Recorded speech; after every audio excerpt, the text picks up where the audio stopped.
मे महिन्याची सुट्टी लागली आणि मनात एकच विचार आला, चला कोकणात गावी. गावी पोचताच भावंडांची भेट झाली आणि सुरू झाली धमाल. सकाळी सगळे मिळून रानात गेलो. झाडांवर लटकलेले आंबे पाहून मोह आवरेना. कोणी आंबे तोडत होते, कोणी फणस शोधत होते आणि आम्ही भरपूर रानमेवा जमा केला.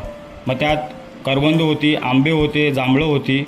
मोबाईल आणि शहराच्या गडबडीपासून दूर ही मजा काही वेगळीच होती. रानमेवा जमा केल्यानंतर आला सगळ्यांचा आवडता क्षण, तो म्हणजे ताज्या फणसाचे गरे खाण्यावर आम्ही अक्षरशः ताव मारला. गोड रसाळ गरे खाताना वेळ कसा गेला कळलंच नाही. आणि मग दुपारी गावच्या घराच्या अंगणात सगळी भावंड एकत्र बसलो जेवायला. घरचं स्वादिष्ट जेवण आणि सोबत गोड आंबे. आंब्याच्या प्रत्येक घासासोबत जेवणाचा आनंद आणखीच द्विगुणित होत होता.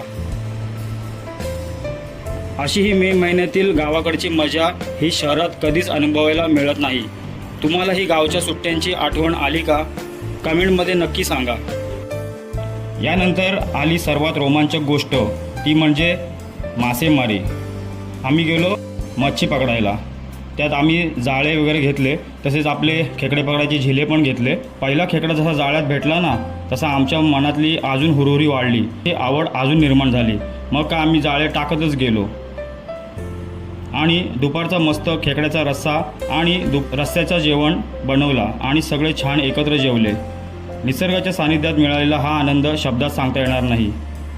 दिवसभराची धमाल झाल्यावर संध्याकाळी आम्ही समुद्रात जाऊन पोहण्याची मजा घेतली आणि संध्याकाळ होताच आम्ही सगळे समुद्र किनाऱ्यावर पोहोचलो.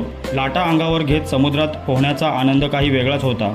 एकमेकांवर पाणी उडवणं, लाटांसोबत खेळणं आणि मनसोक्त हसणं, तो क्षण खरंच अविस्मरणीय होता. सूर्य हळूहळू समुद्रात मावळत होता. थंड वारा, समुद्राच्या लाटा आणि सोबत आपली माणसं. त्या सुंदर संध्याकाळी जाणवलं, सुख पैशात नाही तर ह्या अशा क्षणांमध्ये असतं.